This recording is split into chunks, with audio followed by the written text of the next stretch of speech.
Olá, eu sou a Mara Luque, você está no canal My News e esse é mais um My News Entrevista na série que estamos fazendo sobre o projeto de lei de autonomia para as polícias. Hoje eu vou entrevistar o Marco Túlio Zanini, que é pesquisador da Fundação Getúlio Vargas, está sempre com a gente aqui no canal quando o assunto é segurança pública. Muito obrigada, Marco, por ter aceitado em nosso convite, doar um pouquinho do seu tempo, para ajudar a gente a entender o que é esse projeto, se ele é necessário ou não, quais são os riscos que ele apresenta.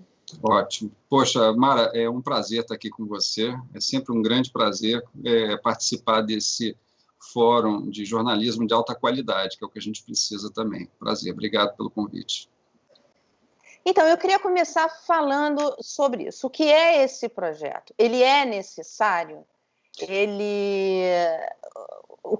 Do que ele trata, efetivamente, que vai ajudar a segurança pública?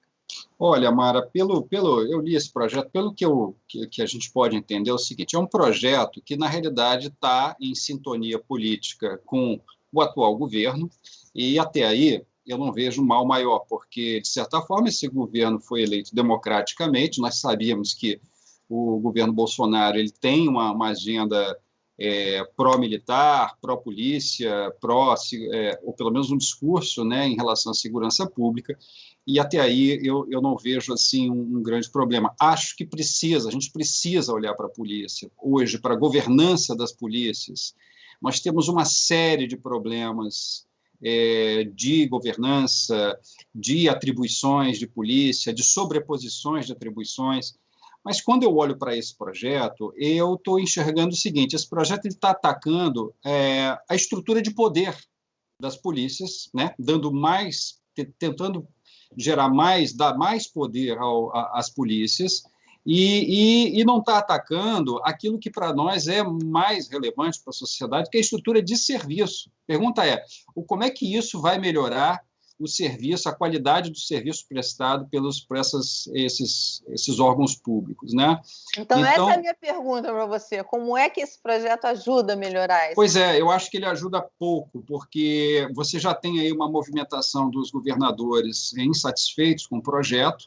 Isso é justificável porque, veja, a Polícia Militar e a Polícia Civil, elas são executoras de políticas públicas, né?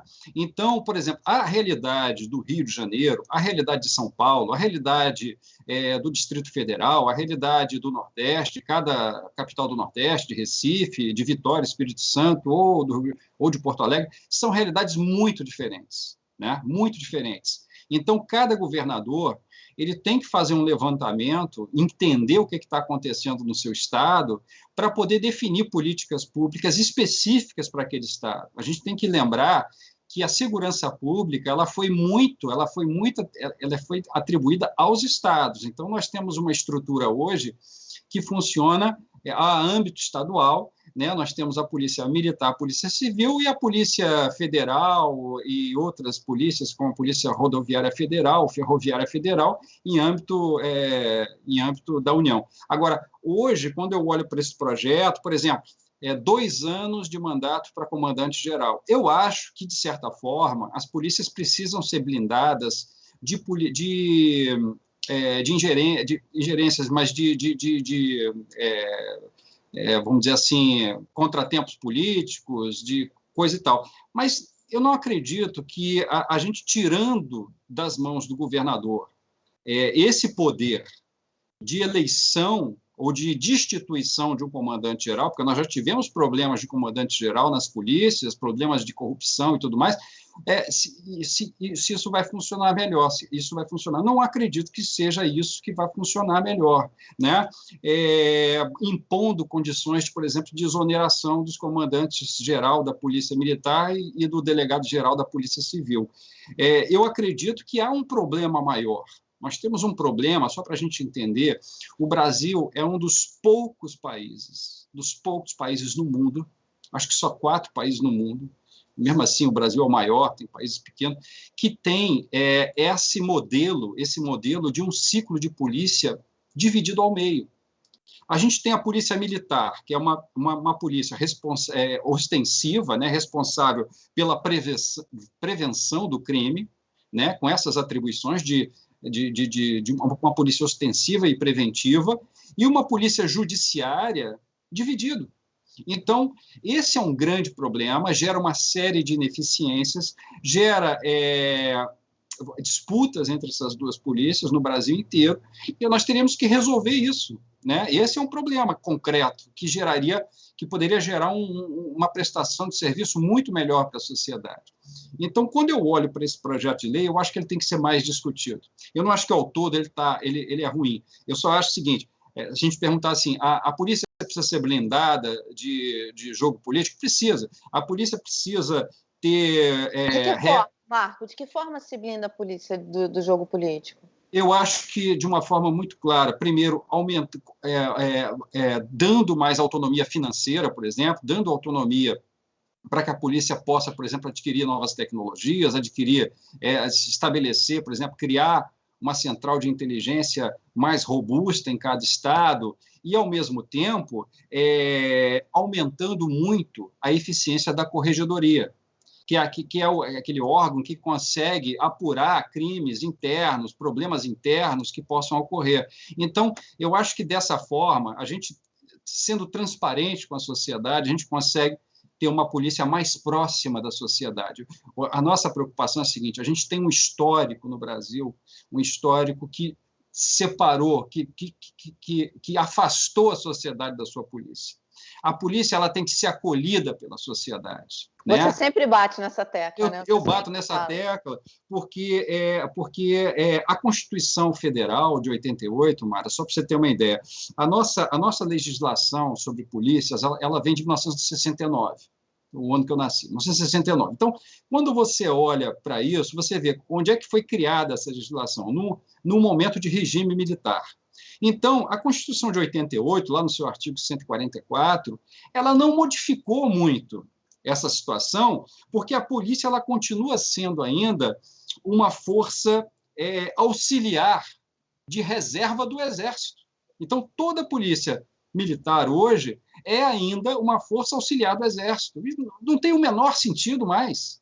Não tem o menor sentido. O Exército tem funções claras de defesa, né, da defesa da soberania nacional, dos interesses nacionais, e a polícia ela é interna, ela tem que estar cuidando da ronda ostensiva, da preservação da ordem pública, da prevenção do crime e da apuração.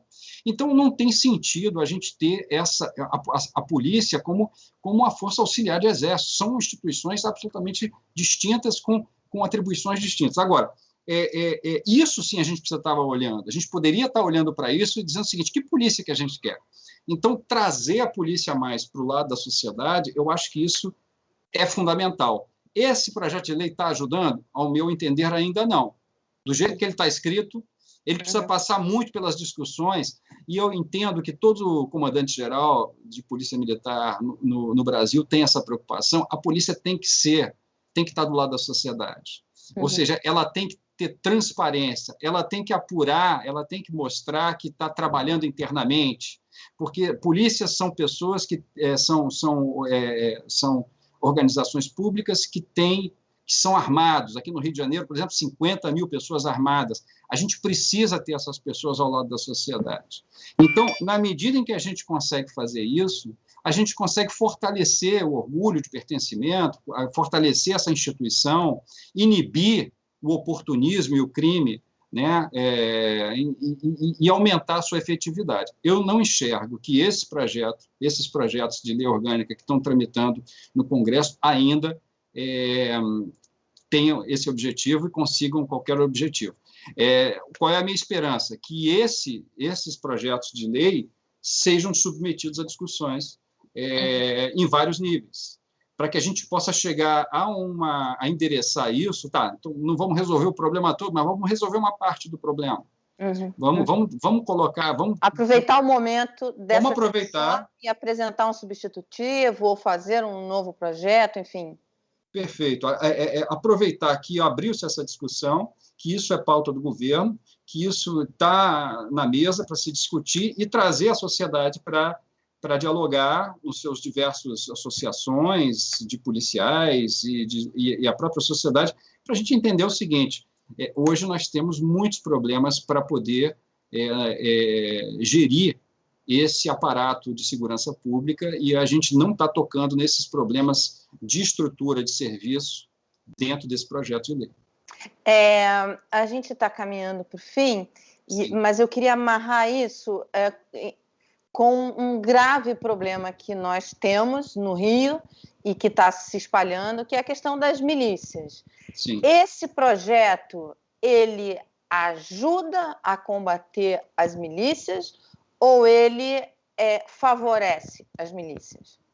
Olha, na medida em que eu acho que ele não toca nessa questão, né? Como é um projeto que está aumentando a autonomia administrativa da polícia em relação ao Estado e está aumentando, eu acredito que não financeira, porque isso ainda limita muito essa autonomia, mas eu acho que ele é neutro em relação à questão das milícias, porque as milícias, nós sabemos, têm o envolvimento de algumas agentes do Estado, né? Alguns policiais possam estar envolvidos nisso.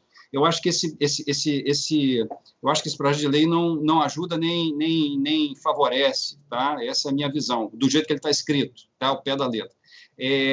Esse é um problema no Rio de Janeiro, em São Paulo, né? Mas principalmente no Rio de Janeiro, que você mesmo está dando um exemplo de que a gente não pode perder a autonomia do governador em relação às polícias, porque, veja, o governador é ele que vai definir políticas públicas, essa é a função dele. E as polícias têm que ser executoras dessas políticas públicas. No Rio de Janeiro, temos um problema grave de milícia que precisa ser combatido. Ora, se isso não estiver na mão do governador, isso vira objeto de corporativismo. Para a gente finalizar, qual a sugestão que você dá aos parlamentares que estão olhando esse projeto agora? A sugestão que eu daria vamos entender qual é o grave problema hoje da estrutura de segurança pública que nós temos. Falta, de fato, um diálogo com a União, com o poder federal. A gente precisa ter uma articulação nacional.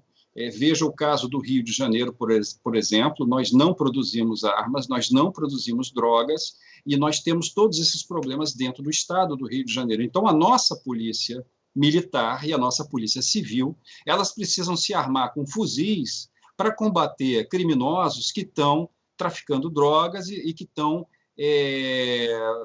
utilizando armas de guerra. Esse é um grave problema, porque essa arma e essa droga está entrando dentro do Estado. E, então, o que nós precisaríamos é, no mínimo, ter uma política nacional de segurança pública que estivesse enxergando isso, que estivesse inibindo o financiamento da arma e da droga e impedindo que isso estourasse na mão de uma polícia estadual que tem recursos limitados, né, que não tem autonomia financeira, e que acaba tendo que lidar com um problema absurdamente maior do que consegue lidar. Então, eu acho que falta, no âmbito federal, a gente entender isso e entender que o ciclo de polícia interrompido, como a gente tem vivido no Brasil, ele só gera ineficiência. Eu acho que esse é o ponto que os nossos congressistas, os nossos parlamentares deveriam estar focando. Entendendo o seguinte, vamos aproveitar que abriu-se uma janela de discussão e colocar esses elementos na mesa. Legal, Marco, muito obrigada. Viu, muito obrigado. Pela participação. Eu que te agradeço, Mara, sempre. Um beijo grande, hein? Fica bem. E você que acompanhou a gente até aqui, muito obrigada. Se tiver interessado em se aprofundar nesse assunto, vai lá no site do My News, que tem alguns artigos escritos sobre isso. E aqui no canal você vai ver várias entrevistas. Tem dúvida? Quer participar? Tem sugestões? Manda para a gente. Compartilha. Esse assunto é sério e a gente quer debater com você.